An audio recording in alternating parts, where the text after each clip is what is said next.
මොකද කරන්නේ? මගේ නම් පළවෙනි විමෙන්ස් ඩේ සෙලිබ්‍රේෂන් එක. හරිම සතුටුයි. දැන් අපි මේ ලන්ච් එකකට යන්නේ. වෙයා. ITC. Hi.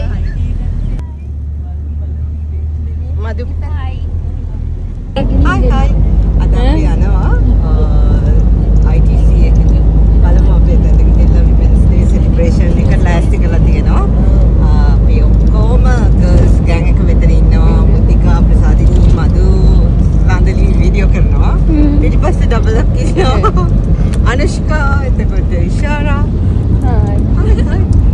එහෙනම් ඔක්කොම එක්ක අපි ITC ගිහිල්ලා බලමු. Stay tuned with us.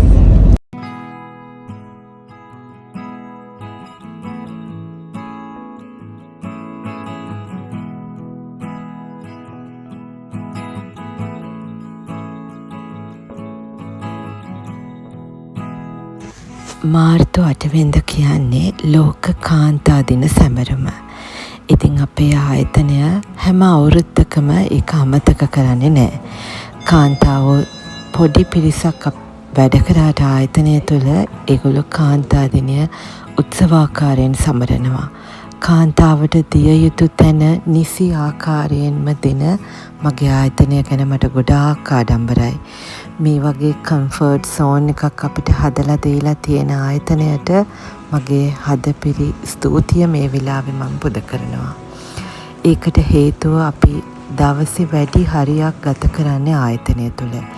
ඉතින් අපි වැඩ කරන ආයතනයේ අපිට නිසියාකාරව අපේ කටයුතු කරගෙන යන්න අවශ්‍ය වාතාවරණයක් තිබුණ නැත්නම් එතන අපිට වැඩ කරන එක ගොඩක් අමාරු වෙනවා. නමුත් ඒ හැම දෙයක්ම බැලන්ස් කරගෙන ආයතනයෙන් අපිට ඒ කම්ෆර්ට් සෝන් එක හදනවා විතරක් නෙමෙයි, මේ වගේ කාන්තා දින සැමරුම් තියලා අපේ වැලියු එක අපිට මතක් කරලා දෙනවා. අපි කොච්චර වටිනවද ආයතනයට කියන එක ඒගොල්ලෝ මතක් කරලා දෙනවා.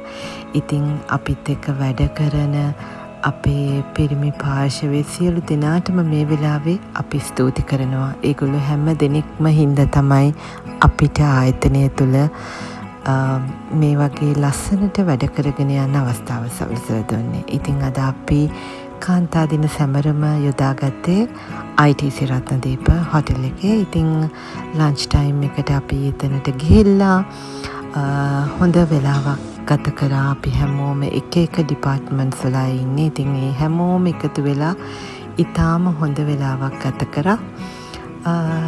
ඉතින් කාන්තා දින දවසේ එළඹෙන 8 වෙනිදාට මං ලෝකයට මුදා හරින්නේ කාන්තාවක් නම් ඔබ තවත් ගැහැණියකට අත දෙන්න, දිරි දෙන්න, නැගී සිටින්න වචනයෙන් පරිසමාප්තාර්ථයෙන්ම. සුබ කාන්තා දිනයක් වේවා. ලෝකවාසී සියලු කාන්තාවන්ට රසෙස් ලක්ස් වෙතින්.